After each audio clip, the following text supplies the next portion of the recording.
तीसरा अध्याय। सूत जी बोले, हे श्रेष्ठ मुनियों, अब आगे की कथा कहता हूं। पहले समय में उल्कामुख नाम का एक बुद्धिमान राजा था। वह सत्यवक्ता और जितेंद्रिय था। प्रतिदिन देव स्थानों पर जाता और निर्धनों को धन देकर उनके कष्ट दूर करता था। उसकी पत्नी कमल के समान मुख वाली तथा सती साध्वी थी। भद्रशिला नदी के तट पर उन दोनों ने श्री सत्यनारायण भगवान का व्रत किया। उसी समय साधु नाम का एक वैश्य आया। उसके पास व्यापार करने के लिए बहुत सा धन भी था। राजा को व्रत करते देखकर वह विनय के साथ पूछने लगा, हे राजन, भक्तिभाव से पूर्ण होकर आप ये क्या कर रहे हैं? मैं सुनने की इच्छा रखता हूं, तो आप मुझे बताएं। राजा बोला, हे साधु, अपने बंधु बांधवों के साथ पुत्रादि की प्राप्ति के लिए एक महाशक्तिमान श्री सत्यनारायण भगवान का व्रत व पूजन कर रहा हूं। राजा के वचन सुन साधु आदर से बोला, हे राजन, मुझे इस व्रत का सारा विधान कहिए। आपके कथनानुसार मैं भी इस व्रत को करूंगा।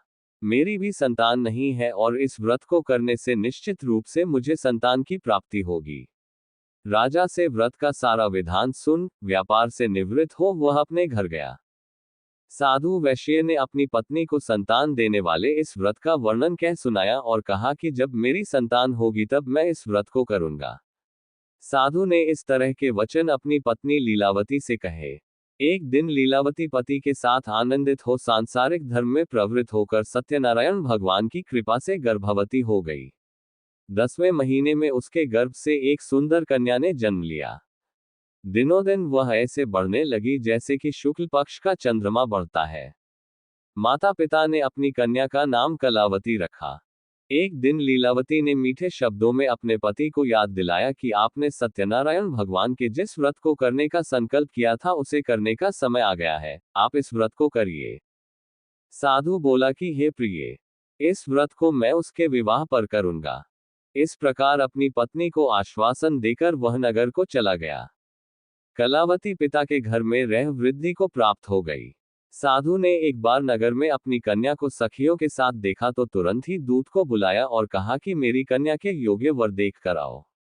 साधु की बात सुनकर दूत कंचन नगर में पहुंचा और वहां देखभाल कर लड़की के सुयोग्य वानिक पुत्र को ले आया।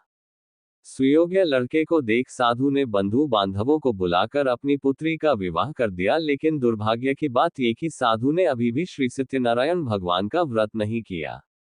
इस पर श्री भगवान क्रोधित हो गए और श्राप दिया कि साधु को अत्यधिक दुख मिले। अपने कार्य में कुशल साधु बनिया जमाए को लेकर समुद्र के पास स्थित होकर रत्नासारपुर नगर में गया।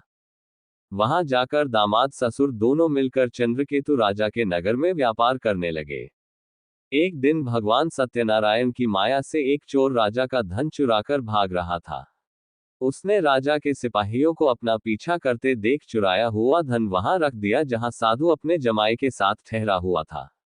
राजा के सिपाहियों ने साधु वैश्य के पास राजा का धन पड़ा देखा तो वह ससुर जमाई दोनों को बांधकर प्रसन्नता से राजा के पास ले गए और कहा कि उन दोनों चोरों हम पकड़ लाए हैं, आप आगे की कार्यवाही की आज्ञा दें।